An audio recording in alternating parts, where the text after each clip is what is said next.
Welcome to Social PR Secrets, the podcast. My name is Lisa Beyer, and I will be your host. Today, we're going to meet up with Kendall Bird and Katy Katz. This interview was originally recorded for my social media management class at the University of Florida. If you hear us referring to different visuals during this audio interview, head on over to the show notes at socialprsecrets.com, and you can watch the video version of this interview. Quick factoid. Whenever the buyer group goes in to do an audit for a brand, large and small, one of the biggest misses that we find is that brands do not actually think out their personas. If you think you might be lacking when it comes to personas or just need a brush up, this podcast episode is for you. Let's catch up with Katy and Kendall. Namaste.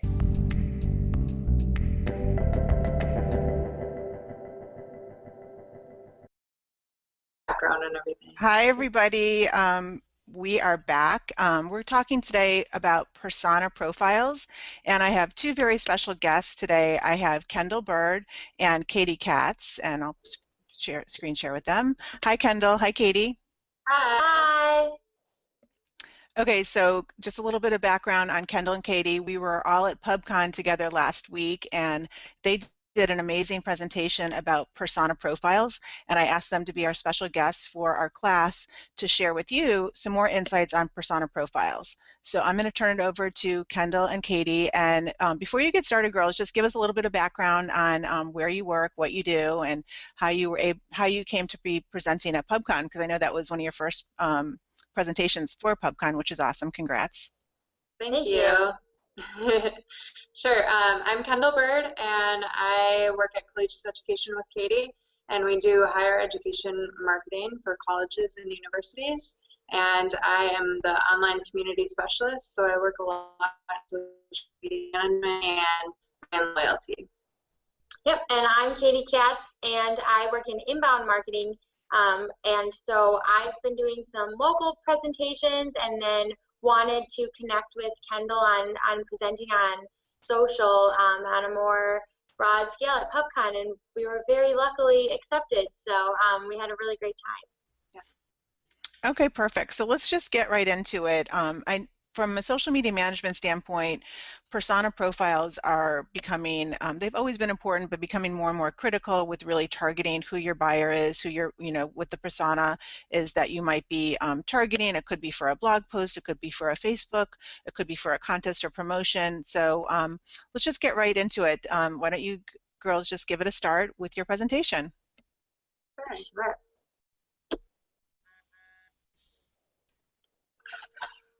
So this is kind of our breakout of what a persona is that we started off our presentation with. And this is a really great quote that we found from HubSpot, that a buyer persona is a semi-functional representation of your ideal customer based on market research and real data about your existing customers. So it's really kind of clears up the confusion around a target market and a persona, which a target market is a segment. It's kind of describing like teenagers from 15 to 19. A persona is really taking all of your data and turning it into a person that represents a chunk of your market. Mm-hmm. Yep. So we pulled some bullets here about how to create a persona. Sure. And so remembering that what Katy said about it's one singular person, you want to conduct that market research and find out who your customer base is, so that target market start out with, and then create different questions and analyze their behaviors, and even find data from external partners like Simmons that will help you to understand who that exact person is that you want to target.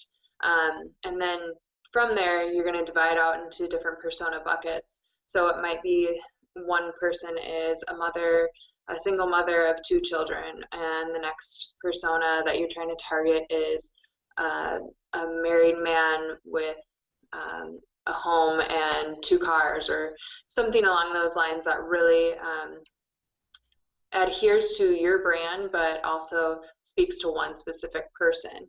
And then from there, you're going to actually create a story and talk about who that person is, and really find out who they are. And they would be somewhat of a new best friend for you because you know them so well. And from there, you're also going to take all of the data that you have collected, and you're going to edit that, and all of those will become your persona. And you will also have, there's not really a right number of personas. It's really specific to your brand. So you might have 4 personas, you might have 10. Yep, and really the key takeaway is to make them a personal story about an individual person. I think that's one of the things that really can be confusing about personas versus target markets is you do make it really specific. So we have a card that we use at Collegius where we'll actually create almost like a business card of a person with the person's picture on it, and it's got their name and their job title and a little bit of a background on who they are and how they got to where they are, including bullets about all of those key factors like age and gender and even salary, and things that are important to them. What are they afraid of? What's challenging them about their future? What's motivating them to do things, so that when you're creating your content, you can have all of those goals and fears and interests right there in front of you, and help to address everything that's important to them. Yeah. And you can take it a step further, considering social behaviors, whether they're going to be someone who's active on certain social media, or whether they're going to be someone who's just kind of participating in reading, and that'll help you further hone in your calls to action on your content. And so we just pulled 5 things that we think are most important to remember about personas. So remember that the persona, they should be a person and not a segment. So remember that it's one person versus a target audience. Make sure you remember to include their inputs and their outputs. What are their key demographic factors, how old they are, what they like to do, but also what that looks like for them, where they're spending their time, how they're going to be involved on their social media. Sure. And remember that this persona or personas are your new best friends. So you should know their stories inside and out. They should be somebody that you can relate to, and also somebody that you know just from picking out of a crowd. And because you understand them, you can be personal to what they care about. And when you're making content or sharing things on social media, you can actually get into their psyche and talk about things that matter to them. Mm-hmm. Yep, and remember that all content should be directed at that specific persona. So remember their ins and outs, their whole story. They're your new best friend. Yeah, no matter what you're working on, whether it's a billboard or a blog post or a social contest, there's room for working with the persona. Yeah. So really with the persona, you really want to make it as personalized as possible so that you can make your messaging and your content really speak to that specific persona, right? Right. So just to kind of throw this out there, let's just say the brand Starbucks as an example. So we're not inside Starbucks, but we could probably guess what some of their personas might be. So let's just say, like, I'm going to just name one. Maybe it's the stay-at-home soccer mom that is, the one that's kind of in and out of Starbucks in between her kids, taking her kids to school, dropping them off, stopping by Starbucks, taking their kids to practice. So let's just say the Starbucks soccer mom is one persona. So really, what would you do? You'd put maybe a picture of a soccer mom, somebody that really looks like a soccer mom, right? And, maybe what else? Like quotes that they might say. Mm-hmm. Right. And what's really important about that is she probably has particular drinks at Starbucks that she likes to order too, which would be very different than a persona of the 16-year-old girl who has her dad drive her in the morning before school and orders a frappuccino. Right. The soccer mom's probably ordering a cappuccino or a latte or something with less calories. Yeah. But it really really helps you think that full spectrum, and then she's going to care about being in a hurry because she's got to worry about getting her kids to soccer, and things like that. So you can start to see how there's a waterfall of things that you think about when you put them into an individual story. Exactly. So I'm just kind of brainstorming with you girls because, we use this as an assignment for my class, and obviously we're not inside any particular company to really have access to the research, but, just the whole idea of defining a persona and, taking it down to, I just love the examples you gave because it's, the soccer mom's not going to be the same profile as the 16-year-old. So, which would also mean the social messaging is not going to be the same as, the soccer mom compared to the 16-year-old. It's going to be two different messages, two different products, two different types of fears. Maybe the soccer mom, one of her concerns might be, okay, after I pick up my kids from practice, I'm going to stop at Starbucks. Now Starbucks has snacks for my kids that I can get, healthy snacks on the go. So all of these things, and I don't know if you can think of any other examples, but these little things that we're just coming up with because we just know that, we have an idea that the soccer mom might be one persona within Starbucks, are examples of what would be included in the sheet that you would come up with. Yeah, and so maybe for the mom's persona, you would have a coupon that says, if you purchase a cappuccino, you get an extra snack or something that comes with it. Like, you can think about the things that are important to them, that would motivate them to come in more often. And then the visuals, let's say you would identify, okay, which social network would soccer moms most likely be on? So I don't know, I'm just going to throw out there Pinterest maybe, and Facebook would be two that I would guess if I were, working on this project. And then the visuals, what would they look like? They would be tailored to the soccer mom. Mm-hmm. Mm-hmm. Exactly. Yep. Exactly. And then just to take it one step further, so your presentation at PubCon was really about personas and contests. So if we use the same example and we wanted to do, let's say, a giveaway or a sweepstakes, how would the personas play into that if we were doing a social promotion? So if you can just give examples of how personas and social promotions really tie in together. Yeah, so I think carrying along that same train of thought, it just would, if your idea for the contest was to try to get more soccer moms to come in, you wouldn't want to make the purpose of the contest having like, get involved on Snapchat to win some Frappuccinos, because that would be the wrong target market and you probably wouldn't have as much involvement and engagement in your contest. And so that was some of the examples we tried to share in our presentation, how it really can impact if you find their core motivations, then they get excited about it. If you have a miss and don't really think about their persona, you could totally lose their interest and maybe even offend them. Right. Yeah, you want to definitely have the right imagery if that's what you're using for your social contest, which you probably should, since most social networks are very image-based these days. But you want to definitely have the right imagery that will continue to drive that engagement and awareness for your brand and also for your contests.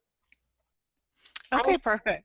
Oh yeah, go ahead. I can't think of anything on the spot that would be a contest for soccer moms. And yeah, I can't think of. That's okay. I mean, if you want to just share an example that you used in the presentation, the one do and don't, you had a couple that they were, a brand was targeting using, the complete wrong persona. Sure. So Audi, for example, they were trying to target a hipster demographic, and they were trying to talk to that persona of people that enjoy cooking or people that enjoy art and music and different things like that. Whereas their actual persona is a 20, 30, 40-year-old man that really enjoys cars and might be a little bit further off in their career and have a little bit more money to spend. And so they were posting to their Instagram for a contest targeting the hipster segment, and they really wanted to target the other persona that was the 20, 30, 40-year-old Instead of just showing pictures of cars and things like really cool pictures of cars, which is what they follow their Instagram account for. They were showing pictures of cooking classes, which was totally irrelevant. Right. Even if it is kind of relevant for the world today, people care about that. It's not relevant for their brand. Right.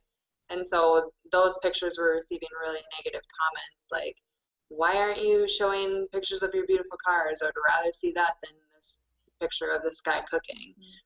So you could really see within their persona that was talking back to them on their social channel that they weren't hitting that target right.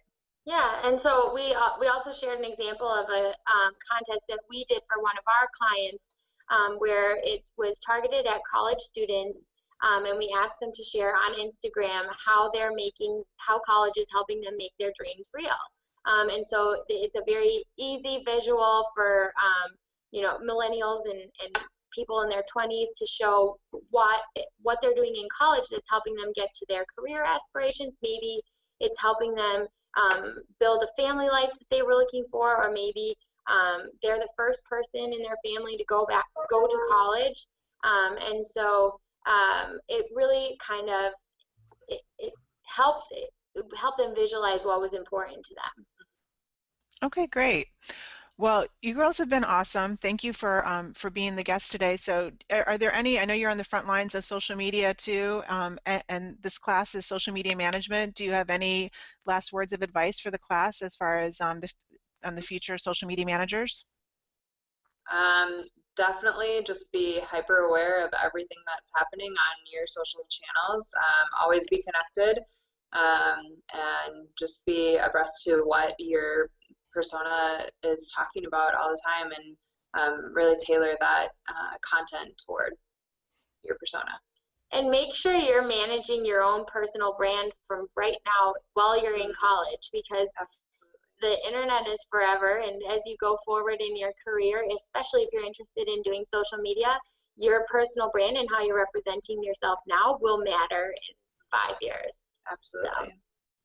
Great advice. And as far as social media management, it's definitely engaging and interactive, and it can be very thrilling, but wouldn't you agree that at times it can also be extremely tedious and difficult?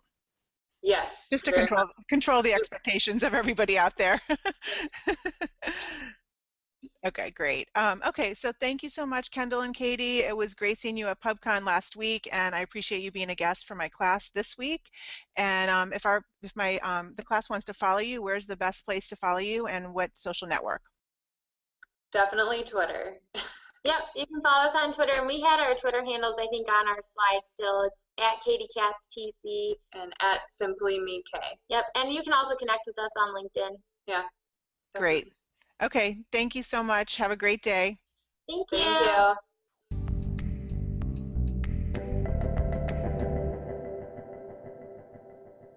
Thank you for listening to this episode of Social PR Secrets. If you like what you heard, check out the book on Amazon or follow our blog at socialprsecrets.com.